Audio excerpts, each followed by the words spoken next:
저녁 시간인데 함께 해주셔서 진심으로 감사드리고요. 방금 보셨던 4편의 영화 중에서 3편 영화를 연출하신 우리 감독님, 그리고 마지막 3번째 보셨던 제시 이야기에 우리 배우 아누팜 트리파티 배우님 함께 모시고 저희 영화에 대한 이야기 함께 좀 즐겁게, 제목처럼 피크닉이니까요, 좀 즐겁게 재밌게 나눠보도록 하겠습니다. 일단 박수로 좀 모셔볼까요? 우선 우리 메이 제시의 강희진 감독님, 네, 그대로 모시고요. 시티백의 황선영 감독님 계시죠? 네. 그리고 우리 제시 이야기 연출하신 이하은 감독님, 그리고 우리 제임슨 씨 있죠? 네. 우리 아누팜 트리바티 배우님. 네. 네. 네, 안녕하세요. 앉아서 이야기할게요. 저희 아직까지 조금 끝물이긴 하지만 좀 조심해야 돼서 저희 오픈 채팅방 이용할 생각이고요. 스크린에 보이시는 QR코드로 들어오시면 됩니다. 질문 미리 남겨주셔도 좋고요. 중간에 이렇게 남겨주셔도 좋고, 저희 인디 피크닉 행사를 위해서 저희 영화 전문 매거진 펠로에서 이번에 나온 신간 책을 주셨어요. 그래서 질문하신 분들 중에 제가 제 개인적으로 마음에 드는 질문이 있으면 제가 선정을 해서 필로 한 권 드릴 거고, 그리고 또 기념품 마우스패드도 드리고 마스킹 테이프도 드리고 하니까 선착순이 될지 질문의 퀄리티를 볼지는 제가 좀 이따 말씀을 드릴게요. 일단 질문 좀 많이 올려주시면 제가 우리 감독님 그리고 배우님께 질문 있으시면 제가 충실히 전달하도록 하겠습니다. 우선 우리 메이 제주데이의 강희 감독님부터 인사 말씀 한번. 네. 안녕하세요. 메이 제주데이 만든 강희진입니다. 반갑습니다. 안녕하세요. 시티백 만든 황선영입니다. 반갑습니다. 제시 이야기를 연출한 이하은이라고 합니다. 반갑습니다.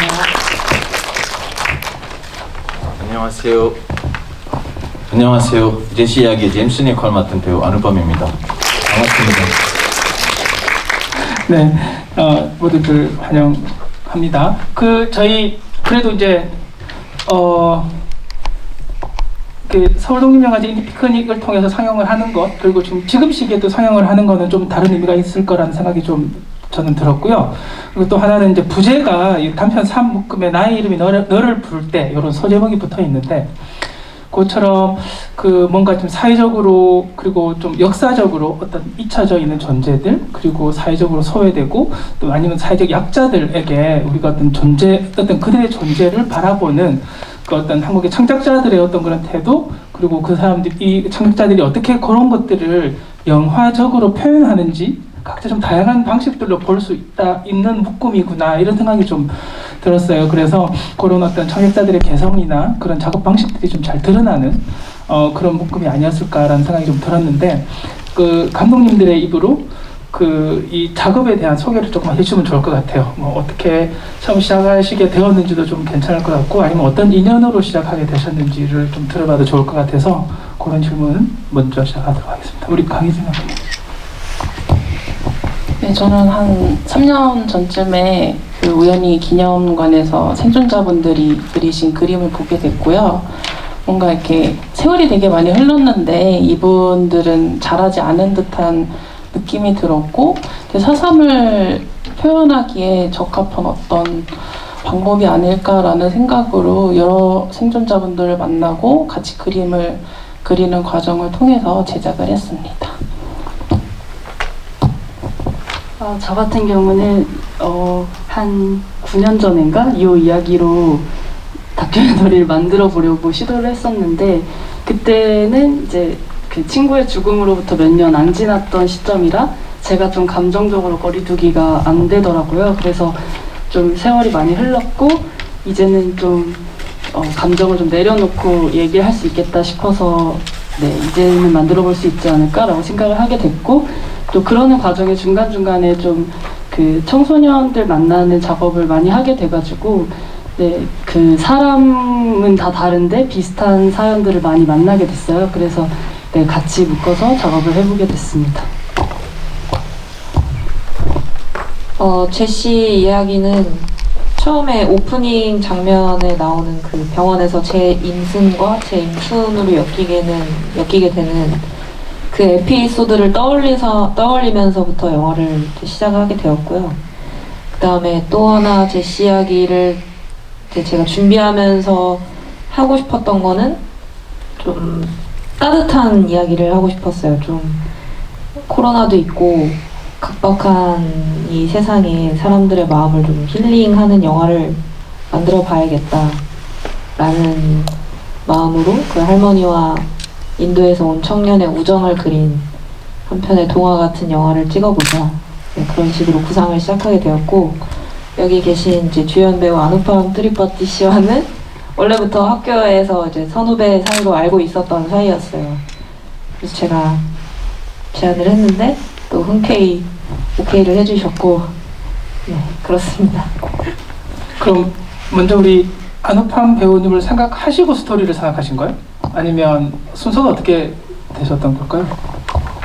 저는 구상하면서 아누팜 배우를 생각했어요. 근데 좀 아이러니하게도 원래는 필리핀어였어요. 그래서 시나리오를 아누팜 배우에게 줬을 때 자기가 필리핀 배우를 소개시켜주겠다라고 하시는 거예요. 저는 아누팜 배우를 생각했는데 자기가 필리핀어를 배우겠다. 그냥 인도로 설정을 바꾸자. 네, 그렇게 진행을 하게 됐습니다. 배우님의 버전을 한번 들어보도록 하죠. 작업을 처음 제안 받으셨을 때 이야기를 좀 해주시면 좋을 것 같아요. 저는 그냥 네, 제시 이야기에 대한 갑자기 친구니까 학교부터 알고 있으니까 학교에서 수업 과제도 같이 했고 그런 면에서 같이 뭔가 어느 날 우리도 같이 뭔가 작업하겠다라는 생각으로 서로 뭔가 응원하고 있었는데 갑자기 어느 날 전화 와서 오빠 이제 같이 작업할 수 있다 그런 식으로 연락 와서 오케이 그 다음부터는 이제 프로페셔널하게 작업을 뭔지 매번 만나서 이야기 나누고 그때 이게 필리핀어 설정이었기 때문에 갑자기 그런 고민이 되는 거예요. 제가 배우로서 이 영화에 도움이 될 수 있는지 아니면 그냥 친구로서 참여할 수 있는 것도 아닌 것 같고, 왜냐면 좋은 친구와 좋은 감독님이니까 어떻게든 도와줄 수 있는 방법이 뭘까. 그때 뭐 필리핀 친구 소개하겠다라는 생각도 했고, 그거 안 되면 필리핀어 배우겠다 그런 생각도 했고, 그 다음에 그렇게 안 되니까 3, 4일 후에 이제 다시 연락 와서 이거 아예 인도로 설정 바꾸겠다. 그때부터 이제 같이 하나하나 생각과 대화 나눠보면서 그 인물도 만들고 그 이야기도 재밌게 만들었던 거 같은데요. 그 기억이 아직도 남아있어요. 네. 네, 그 실제 영화처럼 이 영화가 되게 약간 이렇게 판타지적인 지점이 있으면서 되게 따뜻하고 사회가 착하잖아요. 그래서 요 스토리 이렇게 구성을 하고 어차피 이게 한국에 있는 어떤 그 외국인에 대한 이야기인데 요거를 이렇게 이야기적으로 구성을 하면서 되게 따뜻하고 착한 시선 그리고 약간 어떤 코미디적인 요소까지 이렇게 같이 넣으려고 스토리를 구성을 하시면서 되게 좀 신경을 쓰셨던 지점들이 있었을까 이런 생각이 좀 들었어요. 보통 우리가 지금 한국 사회에서 실제 현실에서는 되게 일어나기 힘든 거의 좀 이렇게 반대적인 현실적이지 않은 지점들을 좀 많이 표현을 하셨던 거잖아요. 그래서 그런 작업들을 어떻게 스토리를 어떻게 구성을 하셨는지가 좀 궁금하고 그런 지점들을 연기하셨을 때도 특별하게 생각하셨던 지점들이 있는지가 궁금해요. 일단 제가 항상 이 제시 이야기를 상영하고 뭔가 이런 인터뷰를 하면은 빠지지 않는 질문이 이 노동자에 대한 저의 생각, 시선 이런 것들의 질문이 되게 많았어요. 근데 정말 약간 창피할 수도 있는데 저는 이 영화를 만들 때 다문화, 어떤 노동자, 동남아 사람들의 인권 뭐 이런 거에 베이스를 두고 사실 영화를 생각한 건 아니에요. 오히려 제가 더 초점을 가졌던 거는 할머니와 이 청년의 우정, 뭔가 끈끈한 유대감 그런 것들을 더 보여주고 싶었고, 그 이미지적으로 이 떡이라는 방앗간이라는 되게 한국적인 공간에 이국적인 인물이 들어오는 거에서 오는 어떤 미술적인 아름다운 그림들, 이런 알록달록한 색감을 더 많이 생각을 했는데, 근데 다시 영화를 만들고 나서 생각을 해보면 저도 모르게 저의 어떤 무의식 속에 그 외국에서 오신 노동자분들을 생각하는 시선이 이 제시 이야기와 같은 방향으로 내재되어 있었던 것 같아요. 그래서 좀 더 이런 이웃에게 관심을 주고 그들도 친구가 될 수 있다, 떡을 만드는 사람이 될 수 있다라는 거를 저도 모르게 좀 내포하고 있지 않았나, 그런 생각이 들었습니다. 그리고 제가 떡 진짜 좋아해서 떡 그 방앗간에 그 이야기 장소가 되겠다라는 설정이 있어가지고 그것도 되게 흥미롭게 와닿고, 왜냐면 그 공간 안에서 어떻게 내가 배우로서 뭘 일하면서 뭐 배울 수 있는지, 한국적인 정서에 대한 또 그런 마음도 있었고, 그리고 저는 이제 제 동네에서 살면서 할아버지 할머니들이랑 그냥 대화 나누는 게 너무 많아요. 그리고 최근에도 지나가는 할아버지들 이제 저 아니까, 저에 대한 아니까 뭐 너를 어디서 봤다, 너무 축하하고 싶다, 너무 잘 되고 있다, 그런 이야기들 많이 해주는, 응원해 주시는 할머니 할아버지 계속 곁에 있었던 것 같아요. 그리고 제일 힘들 때도 뭐 일하시는 할머니 어떤 미소가 가끔 힘이 되는 순간들이 많아요. 제가 한국에 살면서 저도 그런 생각 하지 않았어요. 약간 인물로서 뭐 이미 나의 존재 자체는 어떤 색깔 뭐 뭔가 있긴 있지만 그 안에 정서는 거의 똑같잖아요. 내 생각으로. 그래서 그 정서에 따라서 사람은 인간 대 인간으로 어떻게 우리가 만날 수 있는지, 또 어떤 이야기를 새롭게 이제 발전할 수 있는지에 대한 궁금점이 많아서, 그래서 이게 따뜻한 이야기를 이제 우리가 찍고 연기하고 또 부모들한테 이제 보여주니까 다 너무 좋게 봐주시는 것 같았어요. 그 면이 더 감사하게 좋은 일을 했다 하나, 그런 생각 많이 들었어요. 하고 나서 아마 그게 우리의 목표였지 않았을까. 약간 조금 더 따뜻하게 뭐 누구도 볼 수 있게 이 영화 안에서 두 사람의 어떤 이야기가 우리 이야기 될 수 있게, 네, 저는 그렇게 받아들였고, 그 안에서 이제 연기 제안은 계속 감독님한테서 받으면서 했습니다. 어떻게 해야 됩니까, 감독님? 그런 식으로. 네, 감사합니다. 다음은 저희 시티백 우리 황선영 감독님 질문 들어온 걸 제가 전달 좀 드려볼게요. 아까 그 개인적인 이제 그 영화 되게 오래 들고 있었던 프로젝트이잖아요. 뭐 개인적인 아픔 여러 가지 사람들이 있었겠지만, 이게 결국 지난 몇 년 동안 작업을 하셔서 이 버전으로 완성하시게 된 과정 이야기를 조금 더 해주시면 좋을 것 같고, 또 관객분들 중에 제목을 다른 오토바이 이름이 아닌 시티백으로 하시게 된 이유도 좀 궁금하고, 좀 중간에 좀 언급이 되기는 하지만, 그리고 청소년분들을 인터뷰하시면서 있었던 비하인드 이야기나 특별하게 좀 힘들었던 지점이 있는지도 궁금하다고 질문 주셨어요. 약간 1, 3번은 같이 좀 묶일 수 있을 것 같아서 나중에 설명을 드리고, 제목 먼저 말씀드리면 그냥 영화에도 나오지만 제일 싸고 값싸고 제일 흔하고, 물론 사실 시티100 모델은 요즘 좀 예뻐서 오히려 좀 빈티지로 비싸게 거래가 되고 있더라고요. 근데 이제 이걸 기획할 당시만 해도 좀 아이들이 제일 많이 커스터마이징하는, 낚아치를 하는 기종이어서, 네, 그리고 어디에나 있지만 또 눈여겨 보이지 않는 것이라고 생각해서 그렇게 제목을 짓게 됐고요. 그리고 1, 3번이 비슷하게 묶이는 이유는 제가 섭외하고 관계를 맺어가는 과정에서 소위 엎어졌다 그러죠. 그거를 몇 년 동안 이제 반복하게 되면서, 네, 많은 이들을 떠나보냈거든요. 그러니까 예를 들면 제가 이제 가출 쉼터나 상담복지센터 이런 데 다니면서 좀 친해진 친구들이 몇 명 있었는데, 예를 들면 재판을 받는다던가 아니면 개인적인 사정으로, 네, 연락이 두절된다거나, 근데 아무리 좀 오래 한 1년 넘게 만나면서 친해졌다고 생각해도 또 진짜 한순간에 뚝 이렇게 연락이 끊기거나 그런 경우가 좀 많았고요.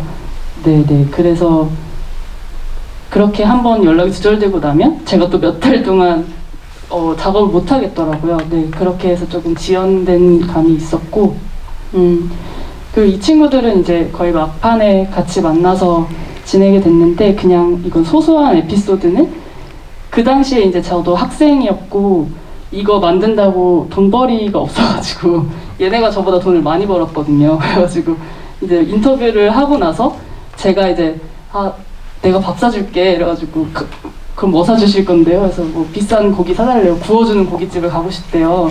그랬는데 된장찌개가 2,000원이더라고요. 근데 저보고 얼마 버냐고, 그래서 솔직하게 얘기를 해줬더니 선생님 2,000원 너무 비싼 거 아니에요? 된장찌개는 안 먹을게요 이러더라고요. 네, 그런 에피소드가 있었습니다. 약간 비슷한 질문일 수도 있을 것 같아요. 그래서 이렇게 주요 인터뷰 하시는 대상으로 나오는 그 청소년, 그분들을 그런 과정을 통해서 쉼터에서 만난 친구들 네. 거죠? 그 네. 친구들이. 이 친구들은 또 막상 제가 직접적으로 오래 만난 친구들은 아니었고요. 이제 막판에 지인들이 학교 선생님들 통해서 소개를 해주거나 거기서 만난 다른 상담 선생님들이 개인적으로 만나고 있는 친구들을 소개해줘가지고, 네. 사실 이렇게 카메라 앞에 서서 저렇게 이야기를 당당하게 하기가 쉽지는 않았을 것 같은데, 그 친구들을 이렇게 카메라 앞으로 이렇게 서로 그렇게 공감하고 작업을 하게 된 과정, 섭외 과정 또 질문을 좀 주셨고, 그리고 이 질문도 비슷한 질문일 것 같긴 한데, 이렇게 중간중간 감독님의 나레이션이라든지 이미지랑 뭐 이런 것들을 다 이렇게 다 교차해서 사용을 하셨잖아요. 그래서 그런 전략적인 선택을 어떻게 하셨는지도 설명을 좀 해주시면 좋을 것 같아요. 일단 이 친구들이랑도 거의 한 1년 정도 만나고 지냈던 것 같아요. 그리고 다들 약간 노원구 근처에 살던 친구들이어가지고 사실 촬영 회차는 그렇게 많진 않은데 이제 좀 저를 믿어야지 찍을 수 있다라는 좀 약간 저만의 어떤 그런 게 있어가지고 계속 만나서 뭐 술 먹고 담배 피고 같이 그냥 그렇게 놀았던 것 같고요. 그러니까 좀 시간을 많이 보냈던 것 같고, 네. 그리고 두 번째 질문. 그 표현 방법은 사실 좀, 그러니까 제 얘기도 되게 많다고 생각했어요. 그러니까 이게 어떤 오토바이라든지 노동 이야기를 하고는 있지만, 그러니까 그냥 그 시절에 우리 얘기를 좀 많이 하고 싶어가지고 화자가 내가 되어야겠다라고 생각을 했고요. 그리고 이제 죽은 친구를 불러내는 방식은 그냥 마치, 그러니까 주위 친구들이랑 얘기하다 보면 나도 옛날에 오토바이 탔었어, 아니면 뭐 옛날에 내 친구들이 오토바이 탔었어, 이렇게 썰처럼 전해 내려오는 그런 재밌는 부분이 있다고 생각해서 다 전화통화로만 진행을 하게 됐고, 그리고 현재 있는 친구들은 인터뷰 외에는 웬만하면 너희를 직접 찍지 않겠다, 대신에 그 일회용 필름 카메라로 너희가 찍고 여기에 있는 사진은 내가 다 써도 된다고 알겠다, 이런 식으로 서로 약속을 해서 작업을 진행했습니다. 우리 메이 제주데이 질문을 제가 조금 모아서 드려야 될 것 같은데, 네. 아무래도 이제 애니메이션하고 FTG 그리고 실제 이제 인터뷰 그리고 실제도 촬영한 기록들 다 이렇게 혼합을 하셨었잖아요. 그래서 그거를 처음에 이제 기획 시작을 진행을 하실 때 기획 단계부터 중간에 그림만 상영하는 형태가 아니라 애니메이션 형태로 계획이셨는지, 그러니까 어떤 식으로 구성을 할 전략을 하셨는지에 대한 질문이 있으세요. 그래서 이게 기본적으로 우리가 요즘 말하는 애니메이션, 애니다큐 요 형식인데, 요거에 대한 질문이 있으셔서 요 부분 작업 기획을 하실 때 어떻게 구상하게 되셨는지 그걸 이야기 좀 해주시면 될 것 같아요. 네, 이제 4.3 주제로 만들고는 싶었는데 저도 한 10년 정도 계속 고민을 한 건 아닌데 방법을 못 찾았던 것 같아요. 근데 이제 그 생존자분들이 그린 그림을 가지고 이야기를 하면은 될 것 같다라는 생각이, 아무래도 제가 애니메이션 이제 베이스이다 보니까 자연스럽게 들었던 것 같고, 그래서 유족회를 통해 가지고 이제 소개받았던 그 삼촌들 한 13분 정도 인터뷰를 했었고, 그 중에서 한 아이의 시선으로 그리고 증언과 그림을 동시에 할 수 있을 만한 분의 이야기를 추려가지고 만들었던 것 같습니다. 그래서 이게 어떻게 잘 전달이 됐으면 좋겠는데 네. 사실 이게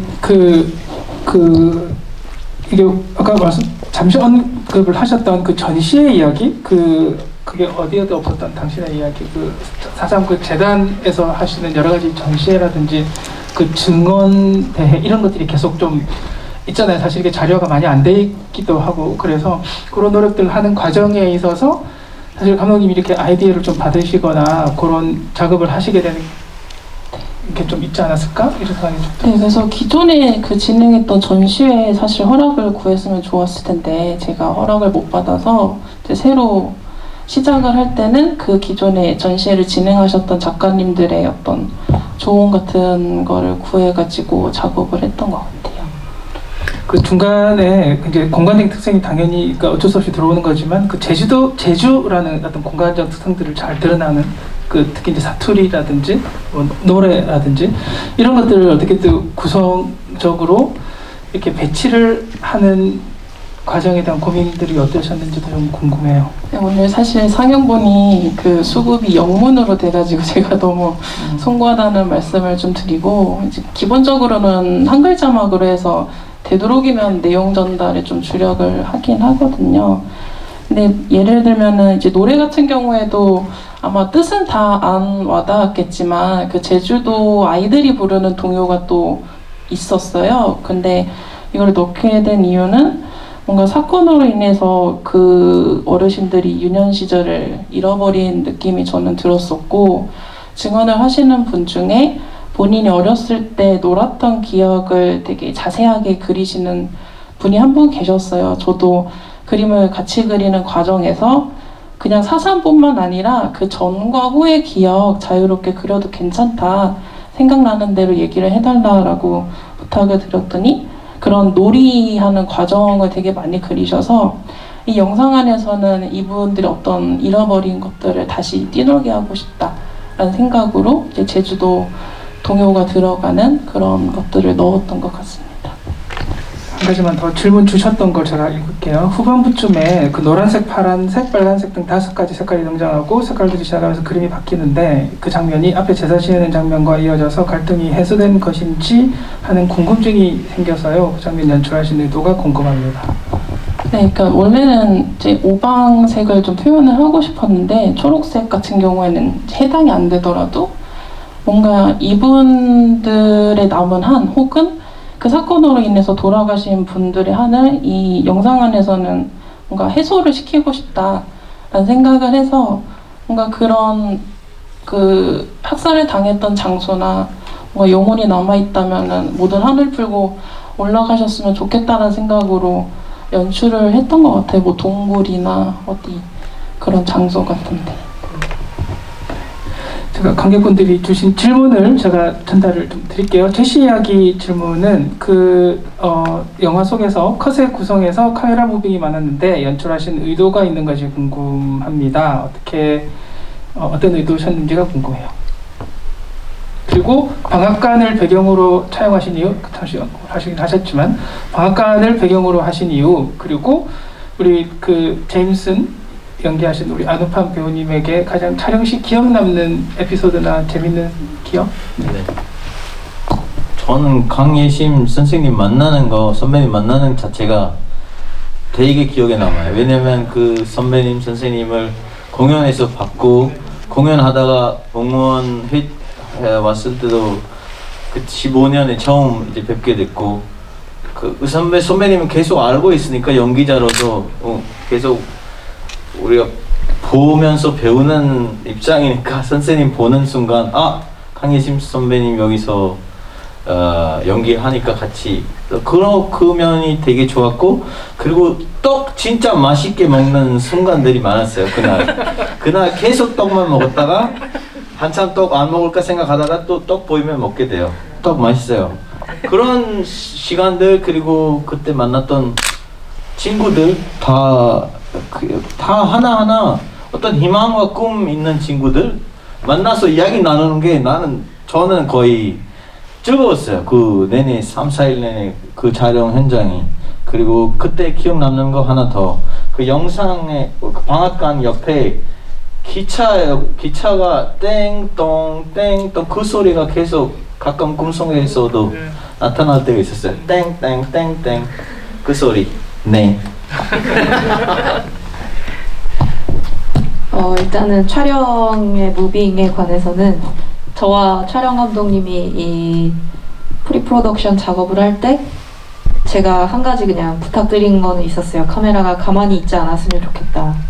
계속 인물이 움직이던 카메라가 움직이던 화면 안에서 뭔가 무빙이 있었으면 좋겠다라고 말씀을 드렸었고, 그게 어떤 주의를 분산시키는 또는 되게 산만하게 퍼지는 게 아니라 이 내러티브와 인물과 좀 물 흐르듯이 자연스럽게 넘어갈 수 있는, 그러니까 컷과 컷 사이에 씬과 씬 사이에 넘어가는 지점들이 무빙으로 이어지는 거였으면 좋겠다.